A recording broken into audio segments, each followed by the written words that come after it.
name is Kristy. I'm here at Pinecrest Gardens. I'm one of the gardeners here. I've been here for going on almost 8 years. And today I want to talk to you a little bit about the different gingers that we have.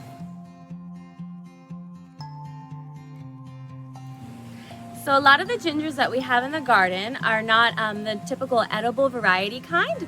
Those normal ones are usually you eat the rhizome of it.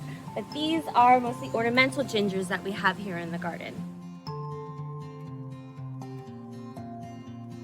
Here we have one of our ornamental gingers. It's called Alpinia zarumbit.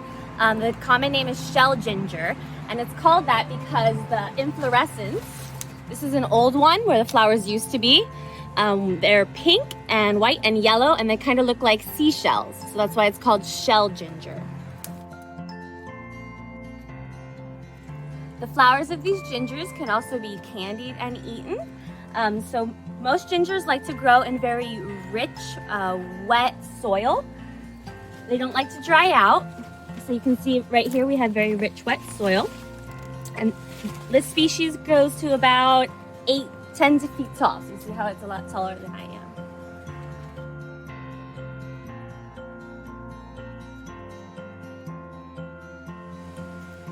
Here we have one of our more fragrant gingers in the garden. It's called Hedychium coronarium, or Luna moth ginger. So it's called Luna moth ginger because it kind of resembles a Luna moth. This is a perennial ginger, which means it grows throughout most of the year. It tends to bloom late summer, early fall. And so once they're done blooming, like this one, you wait for the leaves to start turning yellow, and then you can go to the base of the plant and trim it all the way down at the base. And then new baby plants will start growing from the rhizomes. So you can see right here we have a little baby one that will grow up to be about the height 5-6 feet tall as these, and then they will bloom and then go through the process of dying and continually growing throughout the year.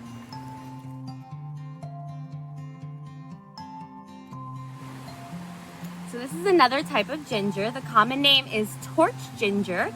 It's an Etlingera species, and this is one of our taller varieties in the garden. It can grow up to 15 feet tall.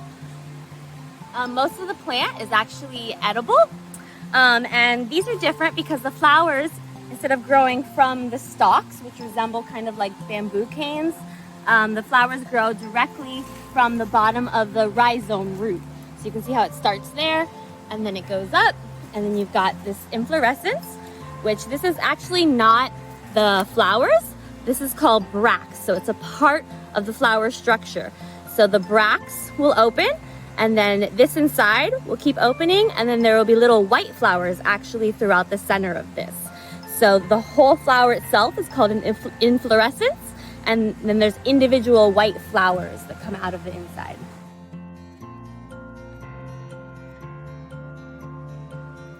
So if you're looking for a really cool and beautiful ginger to grow at your house, this species is a really easy one to grow.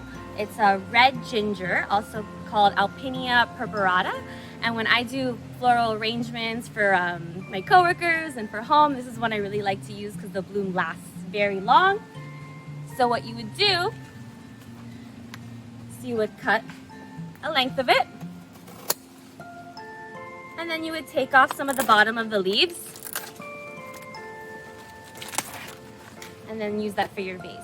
And then I would go back, and the stalk that I cut it all the way down to the ground, because you don't want to leave this just a stick like this. So you're going to cut that all the way down to the ground, and that's going to encourage new growth. And as you can see, there's a baby right here. So something like this, if you wanted to replant a baby like this, you could cut it and then just plant it on its own. This will grow as a whole new little plant. Ta-da!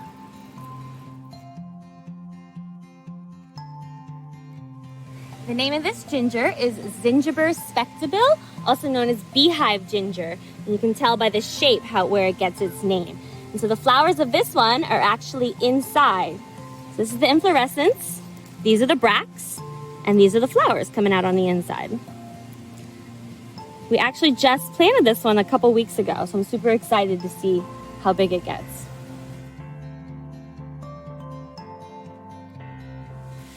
This is one of our smaller species of gingers here, a costus species.